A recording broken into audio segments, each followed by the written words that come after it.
आप सुनेंगे मुंशी प्रेमचंद द्वारा लिखित कहानी बूढ़ी काकी। बुढ़ापा बहुधा बचपन का पुनरागमन हुआ करता है।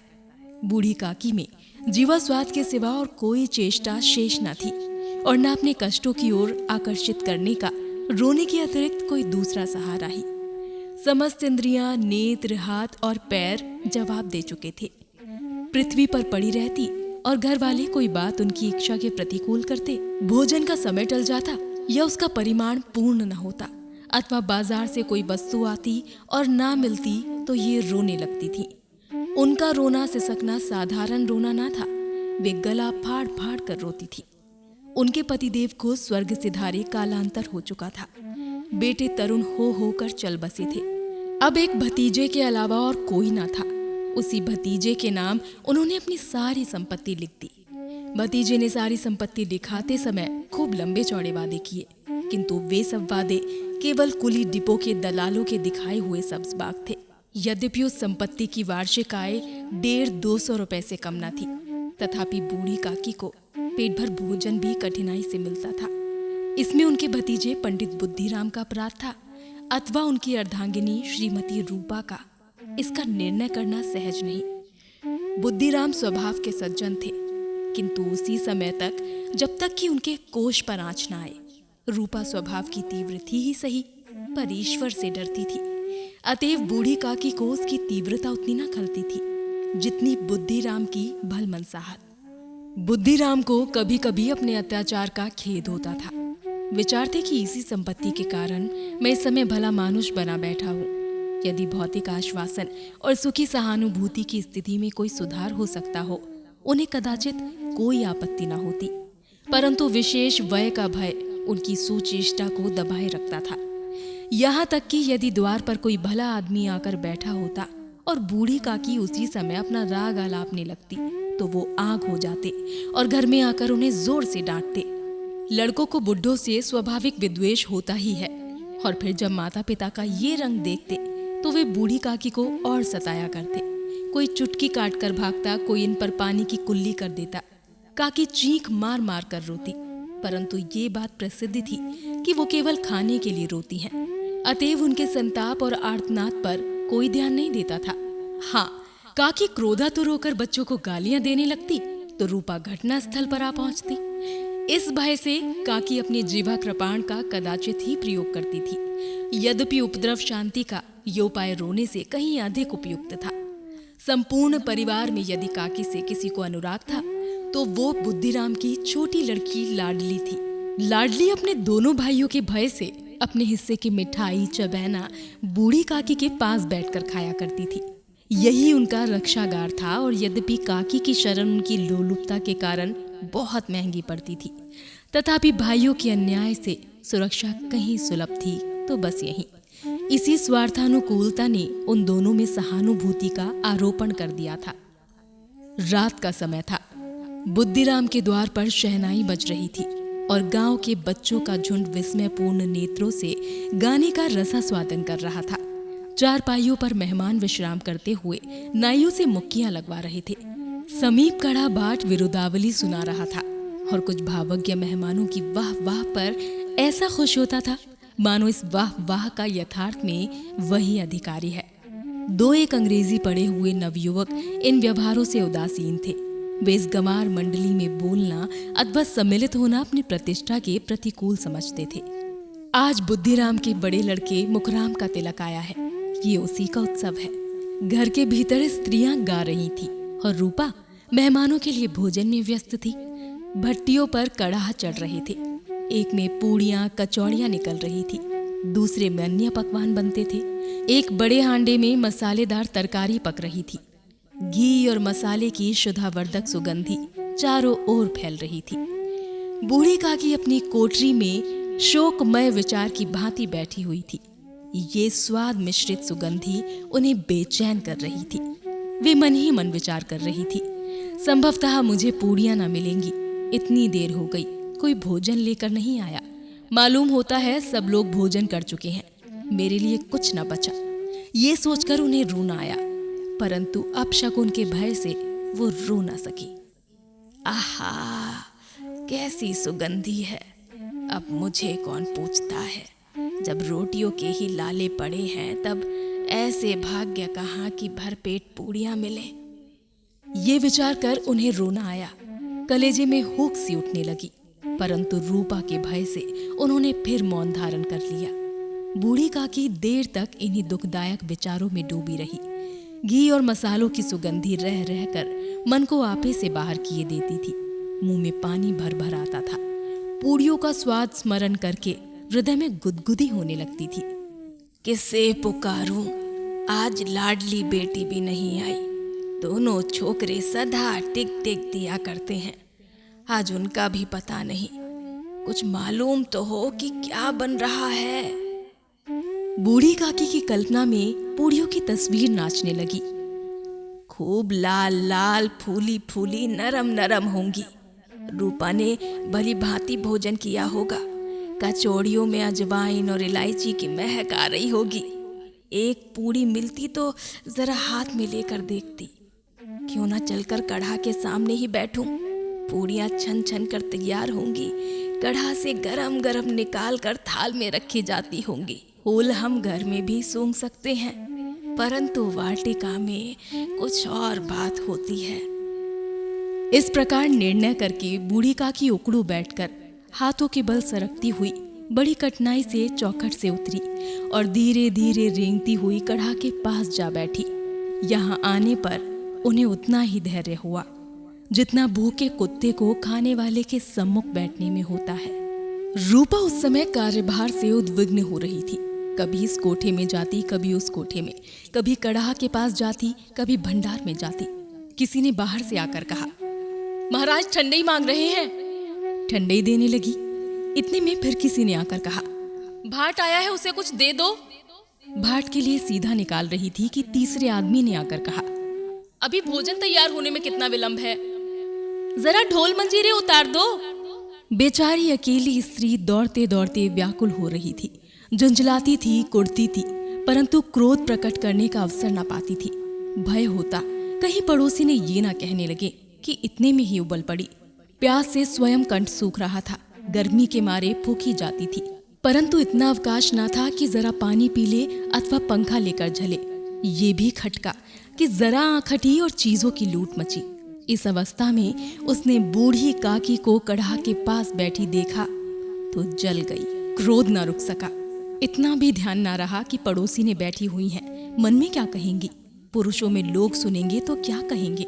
जिस प्रकार मेंढक कछुए पर झपटता है, उसी प्रकार वो बूढ़ी काकी पर झपटी और उन्हें दोनों हाथों से झटक कर बोली, ऐसे पेट में आग लगे। पेट है या भाड़? कोठरी में बैठते हुए क्या दम घुटता था? अभी मेहमानों ने नहीं खाया, भगवान को भोग नहीं लगा, तब तक धैर्य न हो सका। आकर छाती पर सवार हो गई। जल जाए ऐसी जीभ। दिन भर खाती ना होती तो जाने किसकी हांडी में मुंह डालती। गांव देखेगा तो कहेगा कि बुढ़िया को भरपेट खाने को नहीं मिलता, तभी तो इस तरह मुंह बाय फिरती है। डायन ना मरे ना माचा छोड़े। नाम बेचने पर लगी है, नाक कटवा कर ही दम लेगी।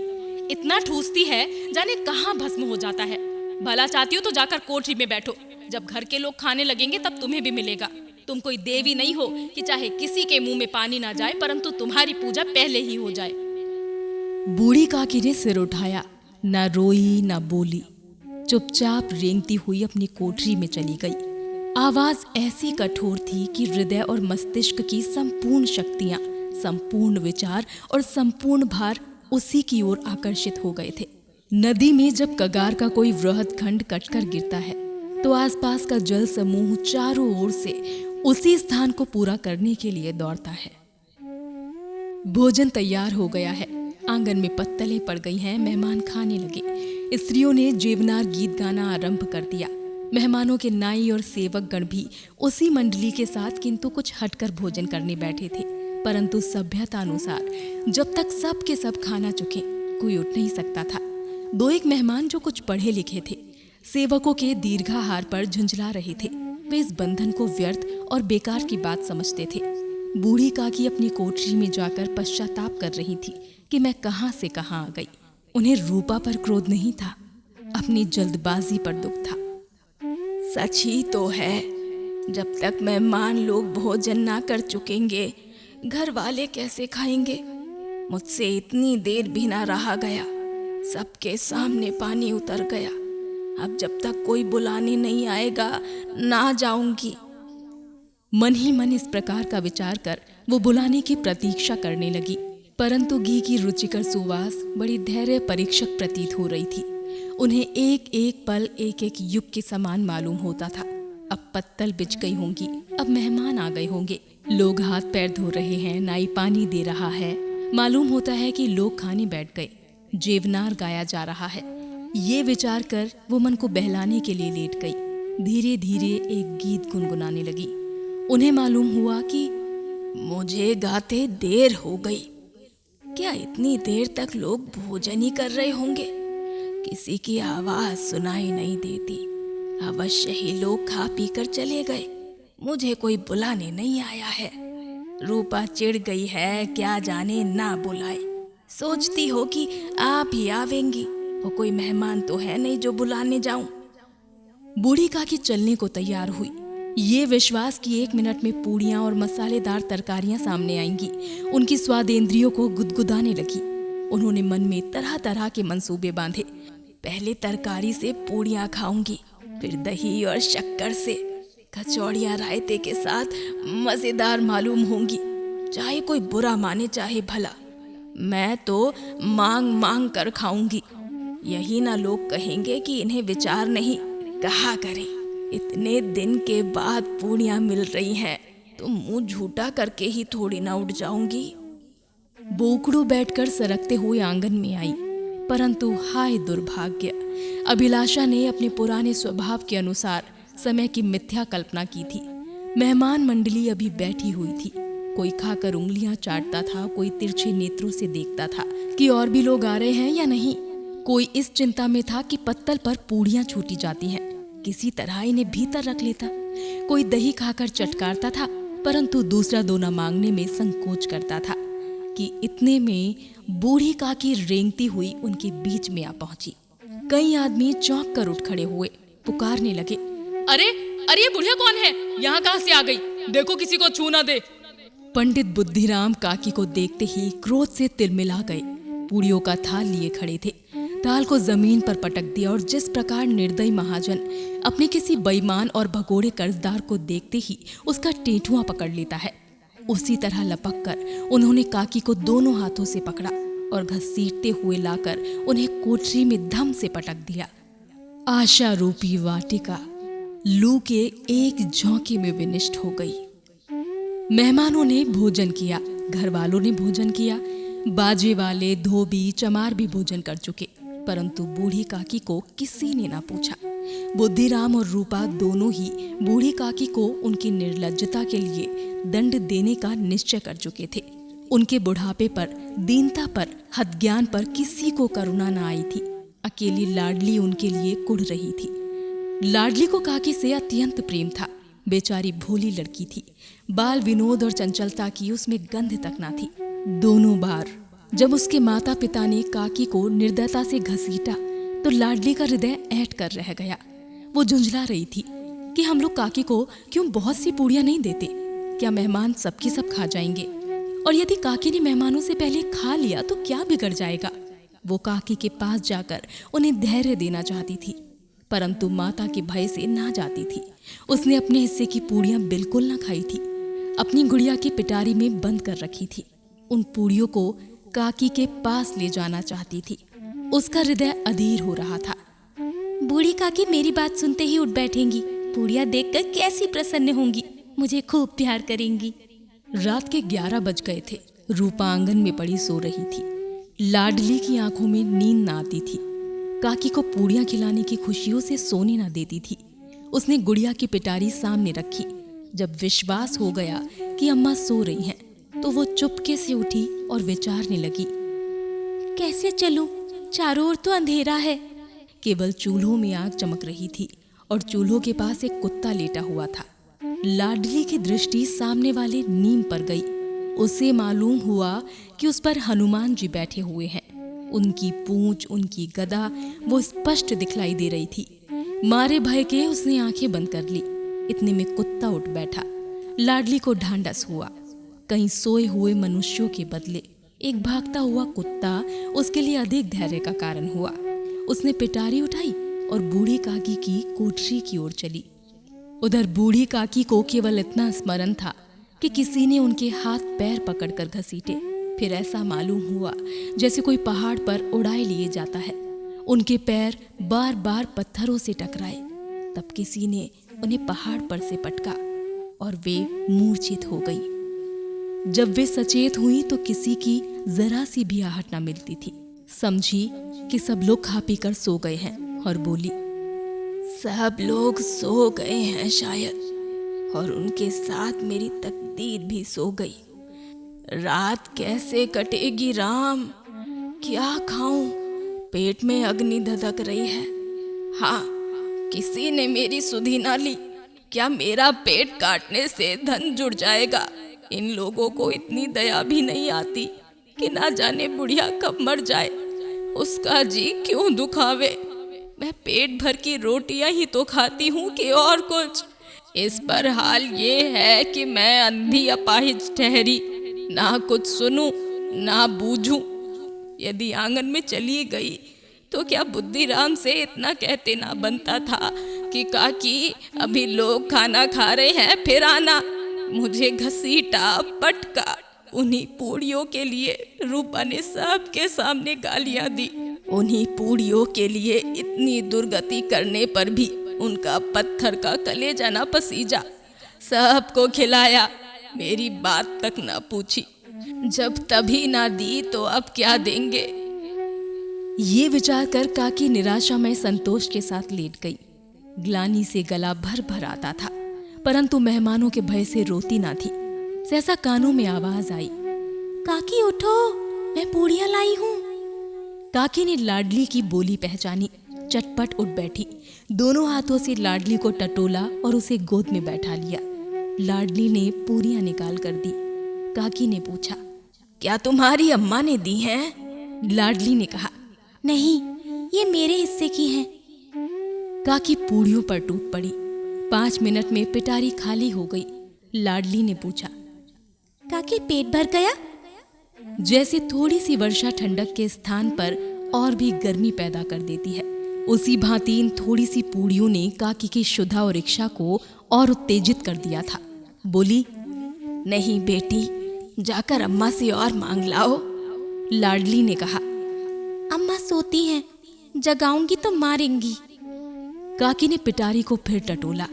उसमें कुछ खुरचन गिरी थी। बार बार होठ चाटती थी, चटकारे मारती थी। हृदय महसूस रहा था कि और पूड़ियां कैसे पाऊं। संतोष सेतु जब टूट जाता है तब इच्छा का बहाव अपरिमित हो जाता है। मतवालों को मत का स्मरण करना उन्हें मदान बनाता है। काकी का अधीर मन इच्छाओं के प्रबल प्रवाह में बह गया। उचित और अनुचित का विचार जाता रहा। वे कुछ देर तक इस इच्छा को रोकती रही। सहसा लाडली से बोली, मेरा हाथ पकड़कर वहां ले चलो जहां मेहमानों ने बैठकर भोजन किया है। लाडली उनका अभिप्राय समझ न सकी। उसने काकी का हाथ पकड़ा और ले जाकर झूठे पत्तलों के पास बैठा दिया। दीन शुद्धातुर हद ज्ञान बुढ़िया पत्तलों से पूड़ियों के टुकड़े चुन चुन कर भक्षण करने लगी। ओहो, दही कितना स्वादिष्ट था, कचौड़ियां कितनी सलोनी, खस्ता कितने सुकोमल। काकी बुद्धिहीन होते हुए भी इतना जानती थी कि मैं वो काम कर रही हूँ जो मुझे कदापि न करना चाहिए। मैं दूसरों की झूठी पत्तल चाट रही हूँ। परंतु बुढ़ापा तृष्णा रोग का अंतिम समय है, जब संपूर्ण इच्छाएं एक ही केंद्र पर आ लगती हैं। बूढ़ी काकी में ये केंद्र उनकी स्वादेंद्रिय थी। ठीक उसी समय रूपा की आंख खुली। उसे मालूम हुआ कि लाडली मेरे पास नहीं है। वो चौंकी, चारपाई के इधर उधर ताकने लगी कि कहीं नीचे तो नहीं गिर पड़ी। उसे वहां न पाकर वो उठी तो क्या देखती है कि लाडली झूठे पत्तलों के पास चुपचाप खड़ी है और बूढ़ी काकी पत्तलों पर से पूड़ियों के टुकड़े उठा उठा कर खा रही हैं। रूपा का हृदय सन्न हो गया। किसी गाय की गर्दन पर छुरी चलते देखकर जो अवस्था उसकी होती, वही उस समय हुई। एक ब्राह्मणी दूसरों की झूठी पत्तल टटोले, इससे अधिक शोकमय दृश्य असंभव था। पूड़ियों के कुछ ग्रासों के लिए उसकी चचेरी सास ऐसा निष्कृष्ट कर्म कर रही है। ये वो दृश्य था जिसे देखकर देखने वालों के हृदय कांप उठते हैं। ऐसा प्रतीत होता मानो जमीन रुक गई, आसमान चक्कर खा रहा है, संसार पर कोई आपत्ति आने वाली है। रूपा को क्रोध ना आया, शोक के सम्मुख क्रोध कहा। करुणा और भय से उसकी आंखें भर आई। इस अधर्म का भागी कौन है? उसने सच्चे हृदय से गगन मंडली की ओर हाथ उठाकर कहा, परमात्मा, मेरे बच्चों पर दया करो। इस अधर्म का दंड मुझे मत दो, नहीं तो मेरा सत्यानाश हो जाएगा। रूपा को अपनी स्वार्थपरता और अन्याय इस प्रकार प्रत्यक्ष रूप से कभी ना दिख पड़े थे। वो सोचने लगी, हाय कितनी निर्दयी हूँ, जिसकी संपत्ति से मुझे 200 रुपए आय हो रही है, उसकी ये दुर्गति और मेरे कारण। हे दयामय भगवान, मुझसे बड़ी भारी चूक हुई है, मुझे क्षमा करो। आज मेरे बेटे का तिलक था, सैकड़ों मनुष्यों ने भोजन पाया, मैं उनके इशारों की दासी बनी रही, अपने नाम के लिए सैकड़ों रुपए व्यय कर दिए, परंतु जिसकी बदौलत हजारों रुपए खाए, उसे इस उत्सव में भी भरपेट भोजन न दे सकी। केवल इसी कारण तो वो वृद्धा असहाय है। रूपा ने दिया जलाया, अपने भंडार का द्वार खोला और एक थाली में संपूर्ण सामग्रियां सजाकर बूढ़ी काकी की ओर चली। आधी रात जा चुकी थी। आकाश पर तारों के थाल सजे हुए थे और उन पर बैठे हुए देवगण स्वर्गीय पदार्थ सजा रहे थे, परंतु उनमें किसी को वो परमानंद प्राप्त न हो सकता था जो बूढ़ी काकी को अपने सम्मुख थाल देखकर प्राप्त हुआ। रूपा ने कंठावरुद्ध स्वर में कहा, काकी उठो, भोजन कर लो। मुझसे आज बड़ी भूल हुई, उसका बुरा ना मानना। परमात्मा से प्रार्थना कर दो कि वो मेरा अपराध क्षमा कर दें। भोले भोले बच्चों की भांति जो मिठाई पाकर मार और तिरस्कार सब भूल जाते हैं, बूढ़ी काकी वैसे ही सब भुलाकर बैठी हुई खाना खा रही थी। उनके एक एक रोए से सच्ची सदिक्षाएं निकल रही थी और रूपा बैठी हुई स्वर्गीय दृश्य का आनंद लेने में निमग्न थी। तो ये थी कहानी बूढ़ी काकी। आपको ये कहानी कैसी लगी हमें कमेंट सेक्शन में लिखकर ज़रूर बताएं, और अगर आपको हमारी कहानियाँ पसंद हैं तो हमारे चैनल को लाइक, शेयर, सब्सक्राइब करना ना भूलें और सुनते रहें स्टोरियन लफ्ज़ों के हमसफ़र।